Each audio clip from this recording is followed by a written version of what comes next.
자, 저희 수업하도록 합시다. 두 번째 타임. 제2장 갈게요. 임의적 징수절차로 정리합시다. 임의적 징수다. 이렇게 이제 국세징수법에서 설명을 합니다. 그 말은 여기서 목차를 잡았어요. 임의라는 건 뭐예요?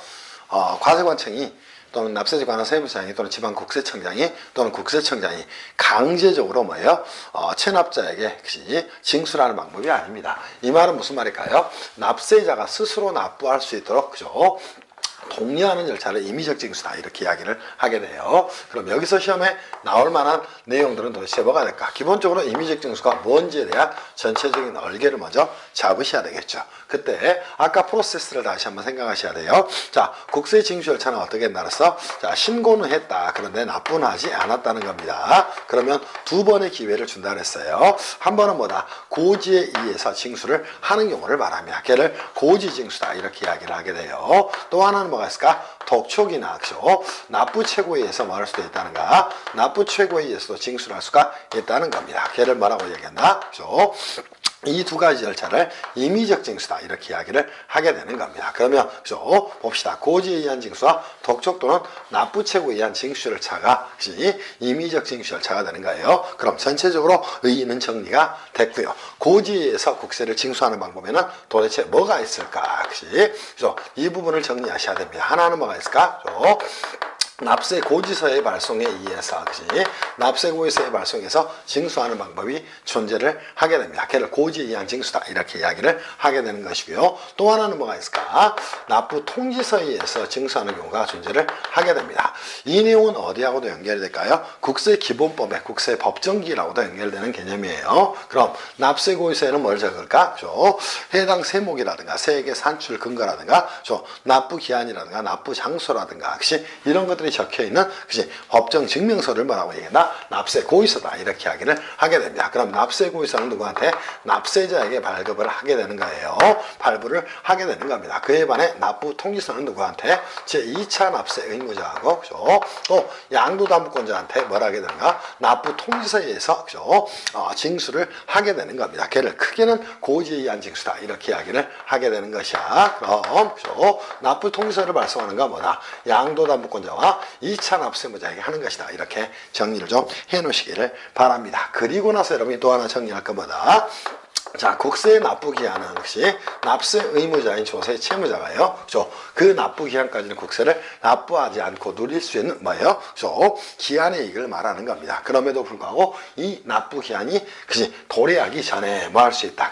국세를 징수할 수 있는 제도가 존재하는 게를 납기전 징수다. 이렇게 이야기를 하게 됩니다. 이 납기전 징수에 대한 부분은 시험에 너무너무 많이 나오죠. 그래서 고지에 의한 징수도 이 납기전 징수에 대해서는 완벽하게 여러분이 정리를 좀 하고 가셔야 됩니다. 당연히 납기전 징수도 뭐예요? 확정된 국세에 한해서만 인정이 되는 것이고요. 납기전 징수의 사유에 대해서는 여러분이 국세기본법과도 연결되니까 반드시 정확하게 정리를 좀 해놓으셔야 될 겁니다. 무슨 말씀인지 이해할 수 있겠죠. 그리고 나서 여러분이 봐야 될 게 뭐 있다. 가상금에 대해서 다시 한번 정리를 할 필요가 있을 거예요. 또 하나 이 가상금은 뭐 때문에 생겨납니까? 국세를 납부 기한까지 납부하지 않은 경우에 당연히 뭐예요? 납세자는 채무불이행 상태가 될 겁니다. 오케이. 그때는 연체이자의 성격으로 국세징수법의 고지세액에 가산하여 징수하는 금액을 뭐라고 했나? 가상금이다. 이렇게 이야기를 하게 돼요. 가상금은 다시 한번 일반 가상금과 또 중가상금으로 나눌 수가 있게 되는데요. 이거는 저희가 이제 쓴 용어가 되는 것이고 국세징수법의 용어에서는 그냥 가상금에 통합돼서 용어로 정리가 되는 겁니다. 그 부분들을 좀 정리하셔야 될 것이야. 그리고 나서 순서를 좀 바꿀 걸 그랬네요. 가상금, 납기전 징수 이렇게 정리합시다. 그리고 나서 또 하나 볼 게 뭐 있다. 오케이? 징수 유예에 대해서 여러분이 꼭 정리를 하고 가셔야 돼요. 자, 징수유예 제도는 시험에 너무너무 많이 나오는 제도가 됩니다. 그래서 이 징수유예 제도에 대해서 반드시 좀 정리를 하고 가셔야 됩니다. 그래서 이것들을 전체적으로 물어보는 게 뭐다? 임의적 징수 절차에 대한 내용이다. 이렇게 정리하셔야 돼요. 그래서 시험에서는 고지에 의한 징수 또 납기전 징수에 대한 내용, 또 징수에 대한 내용, 또 가상금에 대한 내용도 가끔 출제가 이루어지면서 임의적 징수도 거의 한 문제가 출제는 무조건 이루어진다. 이렇게 생각하면서 공부를 좀 해놓으시기를 바랍니다. 무슨 말씀인지 이해할 수 있겠죠. 자, 지금부터 여러분하고 출발을 하게 될 거예요. 그럼 임의적 징수 절차의 의의는 이미 설명을 드렸으니까 지금부터 임의적 징수의 방법으로 가서 여러분한테 정리를 좀 하고 갈 거예요. 무슨 말씀인지 이해할 수 있겠죠. 그럼 자, 첫 번째 우리가 정리할 게 뭐다? 임의적 징수의 방법에 대해서 여러분들한테 정리를 좀 해드릴 겁니다. 그럼 납세고지서에 의한 고지에 의한 징수도 납부통지서에 의한 징수도 임의적 징수의 방법이 뭐가 있는가 이 부분을 좀 정리를 해드릴게요. 그래서 임의적 징수의 방법에 대해서 간단하게 좀 정리를 하겠습니다. 자, 기본적으로 임의적 징수의 방법은 뭐가 있다. 그지? 고지에 의한 징수가 하나 존재를 하게 되는 겁니다. 또 하나 뭐가 있을까요? 그죠? 자, 독촉 및 납부채고에 의한 징수 방법이 존재할 거예요. 그죠? 이렇게 씁시다. 고지에 의한 징수 또는 독촉 및 납부채고에 의한 징수 이렇게 나눕시다. 고지에 의한 첫 번째 징수가 하나 존재를 하게 될 것이고요. 두 번째는 뭐가 존재한다? 그죠? 독촉 및 납부채고에 의한 징수, 그죠? 납부최고에 의한 징수 방법이 존재를 하게 될 겁니다. 얘를 임의적 징수 방법이다. 이렇게 이야기를 하게 됩니다. 그때 특히나 시험에 많이 나오는 건 고지에 의한 징수가 많이 나오는 거예요. 그때 고지에 의한 징수는 첫 번째 뭐예요? 그죠? 납세고지서의 발급에 의해서 자, 징수라는 방법이 하나 존재합니다. 또 하나는 뭐가 있을까? 납부통지서에 의해서 납부통지서에 의한 방법에 의해서 징수하는 방법이 존재를 하게 됩니다. 이때 납세고지서는 통상 누구한테 하는 것이야? 납세자에게 자, 뭐를 적어놓게? 법정사항을 그죠? 법정사항을 기재한 자, 뭐를 서면을 송부를 해서 그죠? 자, 뭐는가? 징수를 하는 걸 뭐라고 얘기한다? 납세고지서에 의한 징수다. 이렇게 이야기를 하게 되는 것이에요. 그에 반해 납부통지서는 누구한테 하는 것이다? 양도담보권자하고 제2차 납세 의무자에게 하는 거예요. 그래서 제2차 납세 의무자와 그죠? 또 하나 뭐 있어요? 양도담보권자에 대해서 양도담보권자에 대해서 그죠? 담보권자에게 법정상을 기재해서 기재한 서면을 송부해서 징수하는 방법을 납부통지서에 의한 징수다. 이렇게 이야기를 하게 되는 겁니다. 그때 키워드가 들어간 납세자에게는 통상 납세고지서의 발급에 의해서 징수를 하는 것이고요. 2차 납세 의무자와 또 양도담보권자한테는 납부통지서의 발부에서 징수를 하게 되는 것이다. 문제가 되는 건 이거예요. 자, 납세고지서를 납세자에게 발부를 했다는 겁니다. 그러면 제2차 납세 의무자와 양도담보권자는 절대 납세고지서를 발부할 수는 없고요. 납부통지서에 의해서 징수를 하는 것이다. 이렇게 정리를 좀 하고 가셔야 될 겁니다. 무슨 말씀인지 이해할 수 있겠지. 그리고 독촉에 의한 징수는 뭐가 될까? 이것도 납세 의무자한테 그죠?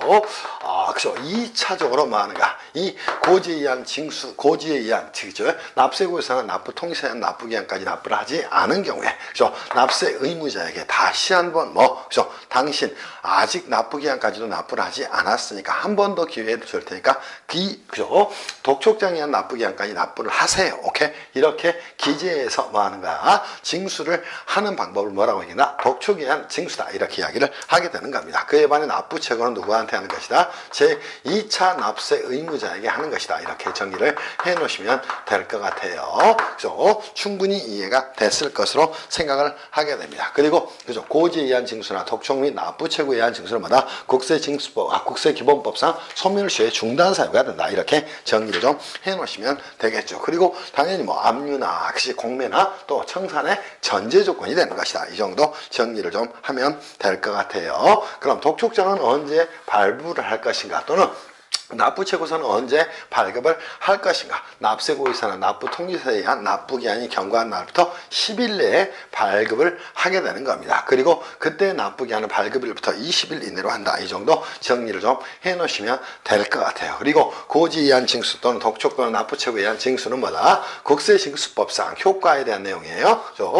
국세기본법상 뭐가 된다? 소멸시효에 당연히 소멸시효의 중단 사유가 되는 것이고요. 또 하나 여러분이 정리할 건 뭐다? 얘는 그죠? 체납 처분에 그죠? 체납 처분에 뭐가 된다? 전제 조건이 된다. 이 정도 정리하시면 충분할 거야. 시험에서는 가장 많이 나오는 게 이거예요. 납세 고지서와 납부 통지서를 구별할 수 있는 눈을 여러분이 기억을 하셔야 됩니다. 납세에게는 납세 고지서를 발부하는 것이고 납부 통지서는 제2차 납세무자고 양도담보권자한테 발급을 하는 것이다. 또 납세 고지서를 납세자한테 발급을 했다면 제2차 납세무자와 양도담보권자한테는 절대 납세 고지서를 발급할 수가 없다. 이 부분들을 여러분이 정리를 해 놓으셔야 될 겁니다. 그리고 이 고지이한 징수는 법적 성격이 어떻게 될 것인가, 이 부분에 대한 문제가 정리가 될까요? 얘는 국세징수법의 절차입니다. 그러면 당연히 얘는 징수처분으로서 효력도 있는 것이고요. 또 하나 뭐가 될까? 그지? 고지서를 발급을 하게 되면 과세관청이 무신고 등이 있는 경우에 결정을 한 내역을 나타내는 겁니다. 오케이? 그래서 부가처분의 효력도 효력도 동시에 가지게 된다. 이렇게 정리를 하고 가셔야 될 것이야. 그래서 징수처분의 효력은 물론이고 부가처분의 효력도 동시에 갖는 게 뭐다? 납세 고지서다. 이렇게 이해를 좀 해놓으시기를 바랍니다. 그리고 나서 여러분이 또 하나 가볍게 정리할 만한 내용이 있다면 뭐가 있을까요? 체납액 징수 업무를 누구한테 징수 업무를 원칙적으로 하는 건 누굽니까? 관할 세무상이 되는 겁니다. 징수 업무는 누가 수행하는 것이다? 원칙은 당연히 누가 수행하는 것이다? 관할 세무서장이 수행을 하는 겁니다. 그런데 예외적으로 자, 누가 이 관할 세무상 하기에는 정보력이라든가 이런 게 굉장히 부족할 수가 있다는 겁니다. 그때는 어디에 캠코라고 이야기하죠. 한국자산관리공사에 뭐 할 수 있다? 위탁할 수 있다. 이 정도 정리하시면 되지 않을까 싶어요. 이게 뭐가 됩니까? 체납액 징수 업무의 위탁에 대한 내용입니다. 그리고 한국자산관리공사가 이 업무를 대신해서 수행을 하게 되면 일정에게 수수료를 지급할 수 있다. 이런 정도 정리를 하시면 될 것 같아요. 충분히 정리할 수 있겠죠. 이게 여러분이 정리해야 될 내용이 됩니다. 그리고 세 번째 정리할 내용은 뭐 있다? 가산금에 대해서 좀 정리를 하고 가시면 될 것 같아요. 가산금은 도대체 선생님이 무엇입니까? 다시 한번 정리를 좀 하고 가셔야 되겠죠. 자, 국세징수법에 따른 가장 중요한 말이에요. 국세징수법에 따른 고지세액에 고지세액에 가산하여 하는 금액이다. 징수하는 금액을 가산금이다. 이렇게 이야기를 하게 되는 겁니다. 당연히 뭐하고는 비교해야 돼요? 구별해야 됩니다. 당연히 가산세와는 반드시 구별을 좀 하시기를 바랍니다. 얘는 뭐가 될까? 세법에 따른 산출세액에 가산하여 징수하는 금액이다. 그럼 이 국세징수법상 가산금은 법적 성질이 뭐가 될까요? 당연히 연체이자가 된다는 겁니다. 법적 성질이 뭐가 된다? 연체이자가 되는 것이다. 이 정도 정리하시면 될 것이야. 그러나 가산세는 뭐다? 국세 세목이 된다. 또 행정벌의 일종이다. 이렇게 정리를 좀 해놓으시면 될 것 같아요. 무슨 말씀인지 이해할 수 있겠지. 가산금은 종류가 어떻게 나눌 수 있다? 다시 한번 일반 가산금하고 준가산금으로 나눌 수가 있다. 이렇게 정리를 좀 해놓으시면 될 것 같아요. 일반 가산금의 경우에는 얼마가 3%가 작동이 되는 겁니다. 오케이? 자, 그에 반해 뭐예요? 중가상금은 0.75%로 개정이 돼서 낮아졌다. 이 정도 정리를 좀 해놓으시면 되겠죠. 그리고 시험에 자주 나오는 내용입니다. 이 가상금에 부과를 하지 않는 경우에 대한 부분들을 정리를 하셔야 될까요? 즉 가상금을 부과하지 않는다 또는 징수하지 않는다 이런 식으로 표현이 돼야 되겠죠. 그때는 국가나 지자체 등에 대해서는 가상금을 징수하지 않습니다. 오케이? 또 청산소득에 대한 법인세에 대해서는 청산소득이나 법인세 등에 대해서는 가산금을 징수하지 않는다. 이 정도 정리하시면 충분히 정리가 되지 않을까 싶어요. 그리고 중가상금은 매 1개월마다 작동이 되는 것이고요. 최장 60개월을 한도로 한다. 오케이? 매 1개월마다 적용을 하는 것이고 최장 얼마가 되는 것이다. 60개월이 한도가 되는 겁니다. 그럼 60개월 한도가 된다면 5, 36, 7, 42, 45%가 중가상금으로 부과가 되겠네요. 이 정도 정리하시면 되겠죠. 그리고 나서 국제조세 조정에 관한 법률에 따른 가상금의 특례 규정입니다. 그래서 마지막으로 정리할 부분은 뭐가 있다? 가상금의 특례 규정이 존재를 하게 됩니다. 그러면 다시 한번 제가 뭐라고 얘기했어? 국세징수법의 가상금에 대한 규정은 일반 규정이라고 이야기했죠. 그러면 가상금에 대한 특례에서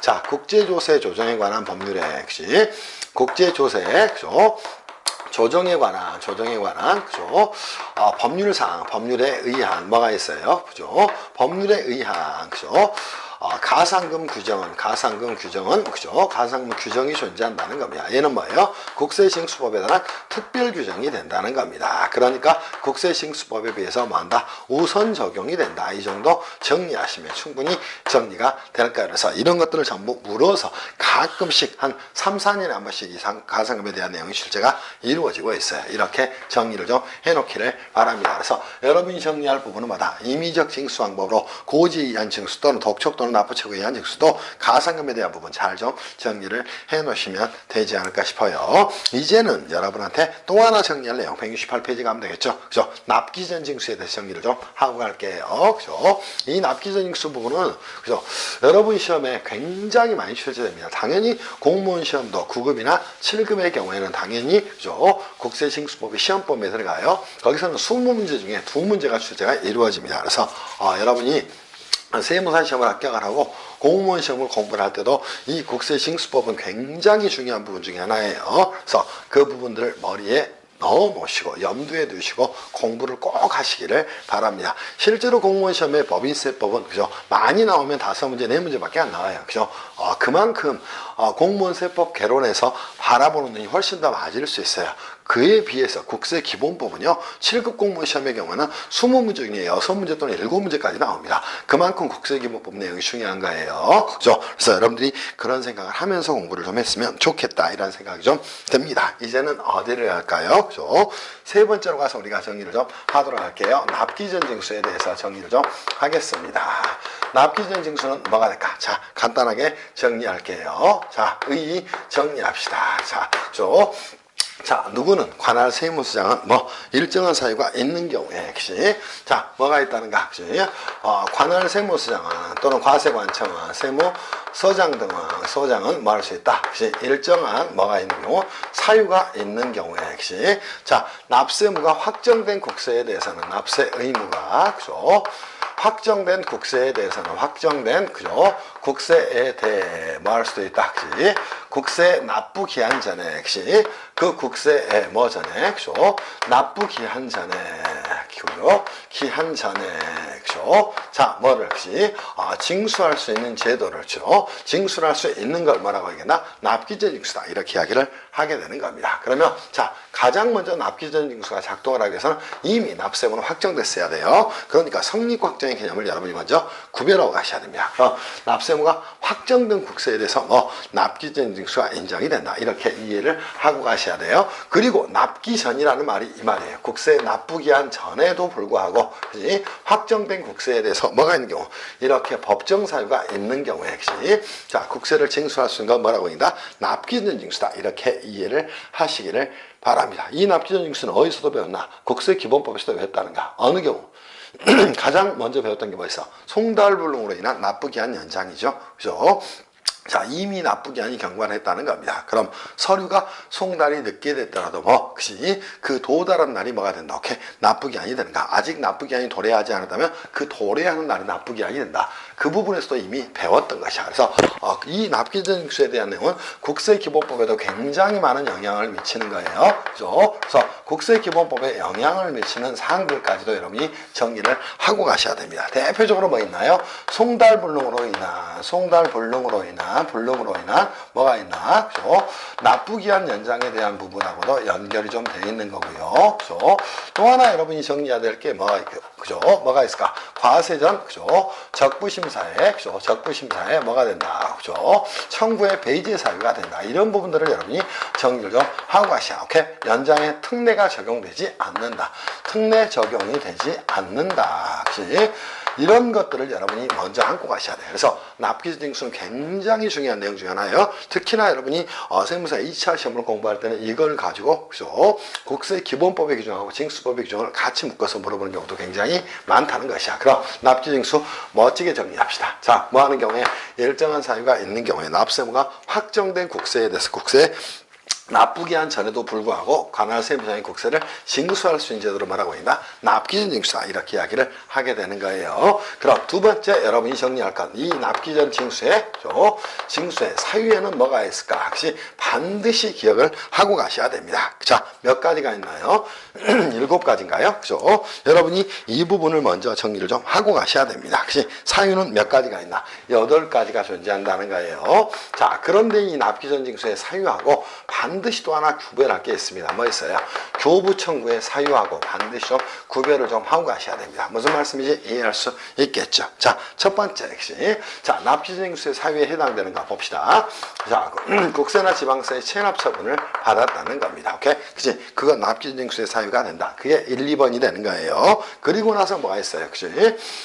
그죠? 민법 등에 따른 강제 집행이 있다는 겁니다. 걔도 납기전 징수의 사유가 되는 것이다. 세 번째 어떤 사유가 있을까요? 그죠? 어원법 수표법에 따라서 거래정지 처분을 받았답니다. 자, 보세요. 거래 정지 처분을 역시 받았답니다. 또 하나 뭐가 있을까? 네 번째 경매가 개시됐답니다. 그치? 다섯 번째 법인이 해산을 했답니다. 오케이? 그치? 그리고 나서 또 하나의 사유가 뭐 있을까? 그치? 국세를 포탈하라고 하는 행위가 있다는 겁니다. 그치? 국세를 그치? 포탈할 뭐가 있다는가? 염려가 있다는 거예요. 그죠? 자, 그죠? 포탈하는 행위가 있다고 판단될 때 또 하나 뭐 있어? 7번째는 그죠?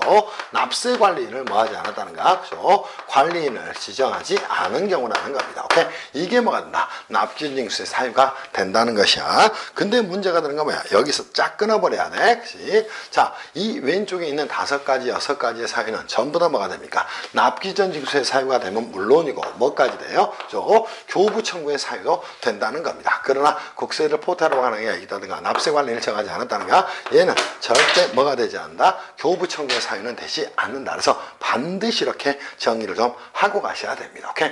그리고 그죠? 자, 이 납기전 징수의 대상이 되는 국세는 도대체 어떻게 될 것인가? 이 부분을 정리를 좀 하고 가셔야 되겠죠. 대상 국세의 경우에는 크게 그죠? 한 3가지 정도로 여러분이 정리하셔도 괜찮을 거예요. 그죠? 자, 뭐한 경우 납세 고지한 국세가 있다는 겁니다. 고지한 국세가 있어요. 또 그죠? 과세관청이 그치? 과세관청이 뭐하는 그치? 결정한 그치? 국세가 존재를 하게 된다는 겁니다. 또 하나 뭐 있어요? 원천 징수한 국세라든가 그치? 또 납세조합이 징수하는 국세라든가 그치? 납세조합이 징수하는 국세라든가 또 하나가 뭐가 있을까? 중간연합하는 국세. 오케이, 이런 것들이 존재를 하게 된다. 이렇게 그죠?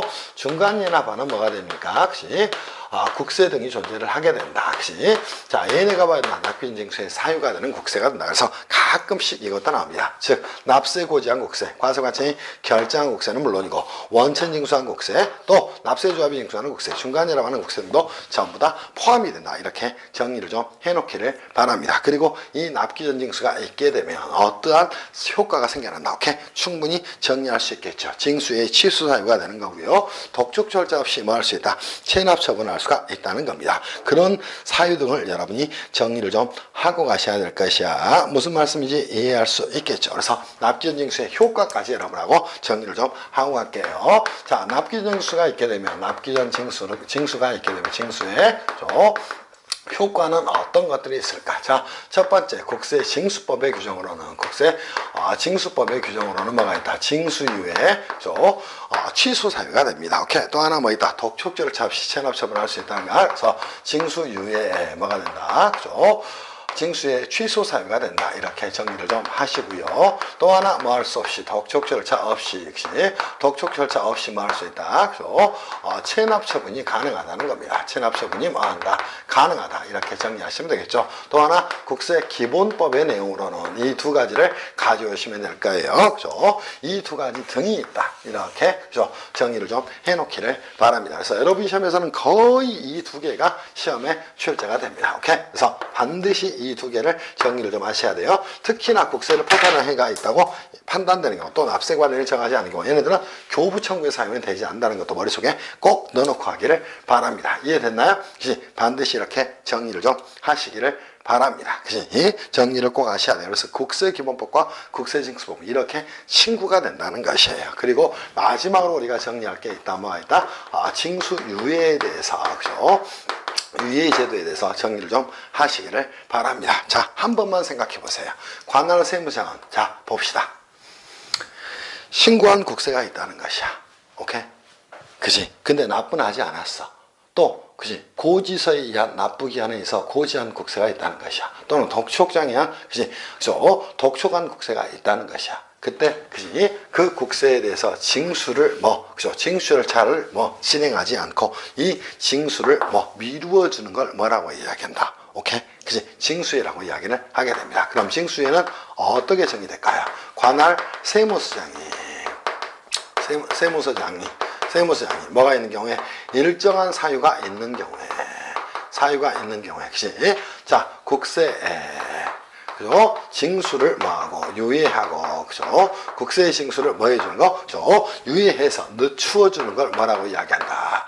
늦추어 주는 것을 그지? 징수유예다 이렇게 이야기를 하게 됩니다. 자, 징수유예에서도 가장 중요한 건 뭐가 될까? 징수유예의 사유가 된다는 것이에요. 그죠? 징수유예 사유는 거의 뭐하고 똑같을까요? 자, 국세 징수법의 납부기한 연장의 사유와 거의 똑같습니다. 무슨 말씀인지 이해할 수 있겠어요? 그래서 자, 도저히 할 수 없는 경우 그죠? 납부를 하는 것이 그지? 곤란한 경우다. 그지? 누가 그지? 납세무자의 납부가 곤란한 경우다. 이렇게 여러분이 정리를 좀 해놓으시면 그지? 곤란한 경우 등이다. 그지? 이렇게 정리해 놓으시면 굉장히 수월하게 정리할 수 있을 것이야. 그럼 자, 징수의 사유의 대표적 예로는 뭐가 있을까요? 사업에 심한 손실을 입었다든가, 그지? 납사의 동거 가족이 그지? 질병이나 중상해를 입었다든가, 그지? 또 사업이 중대한 위기에 처했다든가, 그지? 또 재해나 도난으로 심한 손실을 입었다든가, 즉 납부가 곤란한 경우 사유가 된다는 겁니다. 얘네들은 거의 그죠? 국세기본법의 기한 연장 사유 중에 뭐하고 납부기한 연장 사유와 거의 똑같다는 것이 오케이? 이렇게 정리를 좀 하시기를 바랍니다. 그럼 재해나 도난으로 그죠? 심한 손실을 입었다든가 그지? 또 그죠? 사업이 그지? 중대한 위기에 처했다든가 그지? 또 어느 경우가 존재합니까? 사업에 그죠? 또 현저한 손실을 입었다든가 그지? 또 그죠? 납세자나 또는 그 가족이 그지? 납세자와 그죠? 그 가족이 질병 등을 걸려있다. 질병 등으로 그죠? 자, 납부가 곤란한 경우에 징수유예 사유가 되는 것이다. 이렇게 정리를 좀 해놓으시기를 바랍니다. 당연히 징수유예는 당연히 누구한테 그죠? 관할 세무장에 신청을 해야 됩니다. 그리고 관할 세무장에 승인 통지 절차가 적용됩니다. 오케이? 그러면 징수유예 절차는 어떻게 된다? 그죠? 당연히 뭐라는 것이고, 그죠? 납세자의 신청에 의해서, 그지? 관할 세무상에 승인 통지가 있게 된다, 그지? 신청에 대해서 신청이 있어야 될 것이고요. 관할 세무서장의, 그죠? 세무서장의 그죠? 세무상의 승인과, 그지? 그에 따른 통지 절차로 진행이 되는 것이다. 이렇게 정리하면 되겠죠. 그리고 마지막으로 여러분이 정리할 게 있다면, 징수유예의 효과에 대해서 반드시 여러분이 정리를 좀 하고 가셔야 될 것이야. 징수유예를 하게 되면 어떤 효과가 생겨날 것인가. 첫 번째, 가상금, 그죠? 징수유예 기간부터 정리합시다. 징수유예 기간은 어디하고? 자, 우리 뭐하고 똑같아요? 신고 납부 기간의 연장 사유가 거의 똑같다는 겁니다. 그럼 세 번째, 네 번째가 되겠죠? 징수유예 기간에 대해서 정리를 좀 해놓으시기를 바랍니다. 그리고 제기 중소기업에 대한 부분은 조세특례제한법의 특례 규정이니까 여러분 시험에 안 나옵니다. 그래서 원칙적으로 얼마다 9개월을 넘지 않는 범위 내에서 징수유예할 수가 있다. 이렇게 정리를 해놓기를 바랍니다. 징수유예 기간은 얼마다. 그죠? 자, 9개월을 최장 한도로 한다. 그지? 이렇게 정리를 좀 해놓으시면 될 것 같아요. 그죠? 그래서 원칙적으로, 그죠? 그죠? 자, 9개월을 할 수 없다. 초과할 수 없다는 겁니다. 그리고 6개월이 넘어갈 때는, 그죠? 자, 9개월이 될 때까지 3개월 동안, 그지? 균등액을 분납할 수 있도록 정해야 된다. 오케이? 이렇게 정리를 좀 해 놓으시기를 바랍니다. 다만, 예외적으로, 그죠? 상호 합의 절차가 진행 중인 경우입니다. 상호 합의 절차가, 그죠? 진행 중인 경우에, 특례 규정이 존재를 하게 됩니다. 이 특례는 어떻게 작동이 되는 것이다. 이렇게 정리를 해 놓으시면 될 것 같아요. 그때는 자, 해당 세액의 납부기한의 다음 날 또는 상호합의 절차의 개시일 중 나중에 도래하는 날부터 상호합의 절차 종료일까지로 한다. 그래서 반드시 이 말을 기억하셔야 돼요. 그죠? 상호합의 절차가 진행 중인 경우에는 그때 납부기한하고 상호합의 절차 개시일 중, 그죠? 나중에, 그죠? 도래하는 날과, 그죠? 도래하는 날과 또 뭐, 그죠? 자, 언제? 나중에 도래하는 날부터, 그치? 날부터 언제까지다? 상호 합의 절차 종료일까지로 한다, 그치? 상호 합의 절차, 그치? 종료일까지가 된다. 이렇게 정리를 해 놓으시기를 바랍니다. 그때 이제 시험에 많이 나오는 게 이거예요. 먼저 이런 식으로 표현을 해서 많이 나옵니다. 그래서 그 부분까지 정리를 좀 해 놓으시라. 이렇게 말씀을 좀 드리고 싶어요. 그래서 자, 9개월을 초과할 수가 없고요. 상호합의 절차가 개시된 경우에는 그 납부기한과 상호합의 절차 개시일 중 뭐 늦은 날부터 상호합의 절차 종료일까지를 뭐 징수의 기간으로 한다. 이렇게 정리를 해 놓으시기를 바라요. 그리고 징수유예의 효과에 대해서 좀 정리를 합시다. 그죠? 자, 얘네들은 나중에 다시 한번 어디하고 좀 비교를 해야 될까? 그죠? 체납 처분 유예의 효과하고도 꼭 정리를 하고 가셔야 됩니다. 유예, 그치? 효과하고도 꼭 뭐 하셔야 되냐? CF에서 정리를 좀 해 놓으시기를 바랍니다. 그럼 징수의 효과는 어떤 것들이 생겨날 것인가? 이 부분들 간단하게 좀 정리를 하면 되겠죠. 자, 그지? 그죠? 뭐 고지된 국세 등의 징수에 대해서는 말한다. 중과상금의 적용을 배제하게 됩니다. 또 가상금 징수를 배제하게 됩니다. 그래서 그죠? 가상금의 뭐 그죠? 징수도 뭐 하게 된다. 그치? 유예를 하게 된다. 오케이. 이렇게 정리하시고요. 또 그죠? 중과상금도 그죠? 중과상금도 징수를 그죠? 뭐 하게 됩니까? 유예를 하게 되는 겁니다. 그래서 그죠? 가상금 징수 기간에 산입하지 않는다. 이 말로 너무너무 시험에 자주 나와요. 또 중과상 계산 기간에 산입하지 않는다. 그래서 1번, 2번 별표 치고 정리를 좀 하시기를 바랍니다. 그리고 당연히 국제조세 조정에 관한 법률에 가상금에 대한 특례 규정이 우선 적용되는 것이고요. 자, 이 징수유예가 있게 되면 뭐가 됩니까? 체납 처분은 금지되게 됩니다. 그죠? 체납 처분은 뭐가 된다? 금지가 되게 되는 거예요. 또 하나, 징수유예 기간은 뭐가 됩니까? 국세 징수권 소멸시효에 징수권, 그죠? 소멸시효 기간에 정지사유가 된다. 그죠? 소멸시효 기간에 뭐가 된다?